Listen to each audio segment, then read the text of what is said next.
Hey guys, we're back for some more Mobile Legends Adventure, and in this video I wanted to take a look at what I think are the best starter teams that you can make that you can then progress on throughout your gameplay. And those starter teams I'm looking at are the ones using only the natural 3-star heroes, so the ones that we get down here. All these guys, you summon them as 3 stars, you can also summon them as 4 or 5 stars as well, but they're the more common heroes. And we're going to look at 2 different teams that you can make using only these heroes that you can then supplement basically any natural 5-star that you summon for your first. So any of these guys, no matter which one you pull and you want to supplement it into your team, it should fit into these teams fairly decently. Now, there's a lot of different things. You know, obviously, if you summon some of these guys at 5-star level, they're going to be stronger than the others at 3-star level, so you can break it up. These teams are just a generalized thing that I'm looking at that will get you the elemental bonuses. So if we go in here and we just clear out my team and we look at these elemental bonuses, we're just looking at trying to make up some of these bonuses. So the bonuses we're going to be looking at is the multiple using every element. Just because it's easier to get because you can just put one from each and get it. And the other one we're actually going to look at doing as well is going to be the Chaos, which is using light and dark heroes. So there's those 2 team compositions. Once again, this is nice to have, but not necessary. Don't give up your best heroes to get these. But there is 2 pretty good compositions that you can make from the heroes that we have at the moment using just those natural 3-star heroes. So the first team we're going to look at is going to be the multiple element one. So for that one, obviously my guys aren't going to be at 3-star level. I've ranked them all up, so trust me, these are those heroes, but mine are just going to be at different star ratings.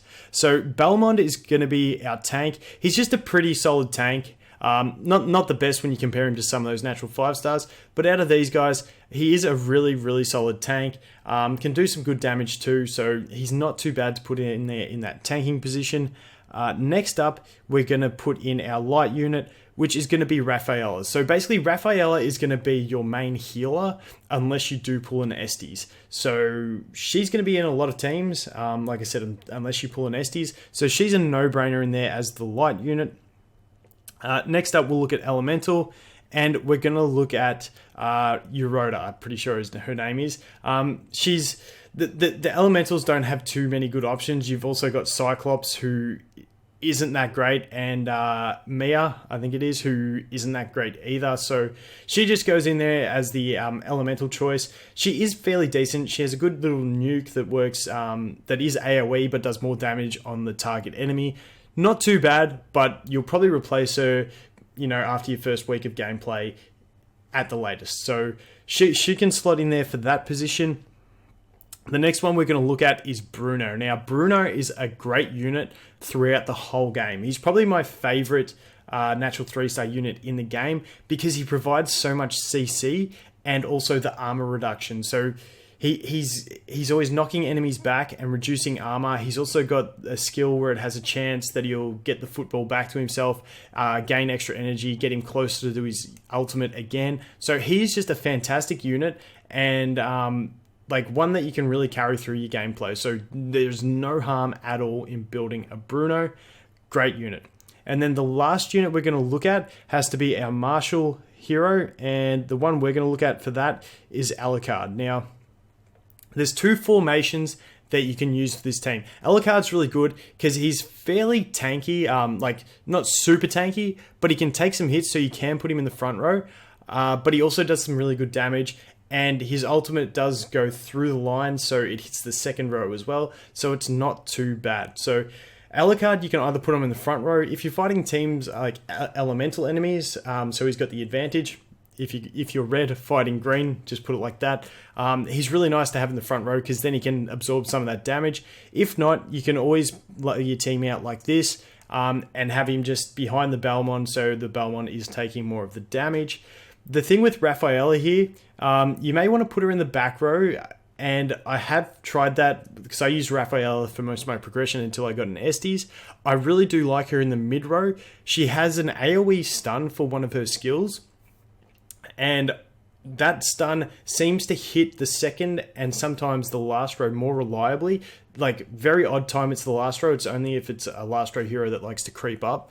But it just feels like, and this isn't confirmed or anything like that, but for me, I found she was more reliable at stunning that second row and sometimes third row with her stun when she was in the second row herself, as opposed to in the back row. So I liked having her in the mid row. Also, having your healer in the mid row means that she's going to be taking a little bit more damage, which may seem like a bad thing, but it's also good because taking more damage is going to be increasing her energy regeneration, which means she's going to get towards her heal faster. And she does have a really nice heal. So Rafaela as well is another one of those great units, who is, like I said, going to be your main healer until you pull an Estes. And even after you do get Estes, you can actually run a double healer team and still get through that pretty well. So with this team, there's different ways you can go about it. So basically, if you pull any other of the natural 5-star heroes, you can basically just substitute whichever element it is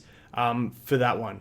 The only situation where it's not going to really work like that is if you pull a light natural 5-star, something like Gatto or something like that. Then you'll have to look at the other team that I'm going to suggest, which is the light dark team. We'll get into that in a minute. So if you pull something like a Gatto, you're not going to want to replace your healer for him. So you're still going to want to have a healer in your team. So that's where you wouldn't do it.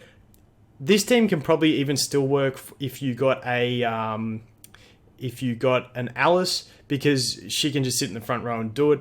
However, I'd probably recommend swapping to the other team as well, which is going to be that light dark team. But any of the elemental heroes, if you summon them and you want to replace them, they pretty much go a straight swap. Like I said, in this team, if you pull an Estes, you can basically just drop her out, put Estes in, and you can even go the double healer team. And this is really your first week or so of play. After a week, I'm tipping you're going to have more than that many Nat 5s, and you're going to be changing up your team like crazy. And once you do pull those multiple Nat 5s, don't be afraid to drop the elemental bonus up here and just use your strongest units, because eventually, especially if you've got units at like 6, 7 star and you're trying to use, 5-star units to complement the elemental bonus, you're just going to be losing out. So it's not the end of the world, but it is really nice to have this. So that is going to be the multi-element team that I'm talking about. The next one we're going to look at is the light dark team. So the light dark team we're going to look at is going to comprise something like this. So we're going to go same sort of thing with Belmont. And then we're going to have, where is she? Rafaela, still the healer, because she is a really, really solid healer. And then this guy, I can't remember his name, but he's a fairly new hero at the time of making this video, and I really do like the way he plays.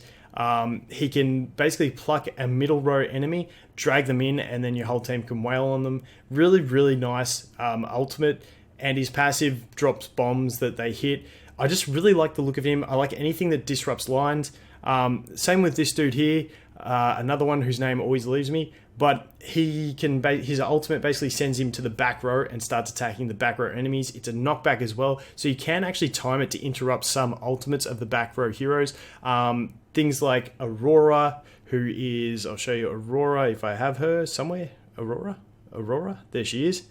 So Aurora here, she has an ultimate where she sort of channels and then the attack will hit. So if you basically cast this guy's ultimate while Aurora is channeling, he'll dart back at Aurora and knock her back and interrupt that channel. So it's a really, really nice one. It requires some manual play if you're going to do it, but he is another great hero. And then for your final hero in this team, in the light dark team, you can go basically the way I'd probably look at it. Where is he? I'm trying to find it. We'll find it. We'll get there. So you can go one of two ways. You can either go this bad boy here. He's got a good little self-sustain heal. He's got some decent damage. He has good added effects, so he's not too bad. Or you can go with where is he? Where's old mate? Old Faithful, the guy that you start a tank. Yeah, he looks like a tank. He's got a big shield, so he's also decent. He's got a stun. Not so much damage, not so much sustain, but a decent unit to slot in there anyway. And the reason you'd be using this team too, especially, is like I said, if you pulled basically a light or a dark natural 5-star hero that you wanted to put in. So this is the unit that I would swap out here, leave those guys, and then that's when you're going to be slotting in something like your Gatto here or your Alice. Basically, they're both great options to put in that spot because they're just really strong units, and it doesn't matter which one, because in a team composition like this, you've got 2 light, 2 dark. All you've got to do is put a light or dark in there, so it doesn't matter which one it is, and you can put them in there and quite comfortably take benefit of that. You have got a tank in this lineup anyway, so if you have to, you can always move one back, put a second one in the middle row, and you're pretty much set to go from there. So that's going to be the 2 main teams that I'm looking at for starting, because I will be starting a fresh account once we do go global. For those that are wondering, I've read somewhere that global is due by the end of July, because a lot of people do ask this, but no confirmed date yet, so take it with a grain of salt. We'll have to wait and see. But I'll be starting a new account. It might take me a few servers before I get a good role that I want. I really want to start an account with Alice because she's OP, but we'll have to wait and see how we go. But these are the sorts of teams that I'm going to be looking at starting with, and those 2 options should cover you on whatever heroes you do pull in your first sort of 2-10 summons. You should be able to build a team out of that, take advantage of that elemental bonuses, and then just progress from there. And like I said, once you start summoning more, your team will just evolve itself. But those are just the building blocks. So that's going to be it for this one, guys. Thanks for watching. I'll look forward to seeing you in the next one. Cheers.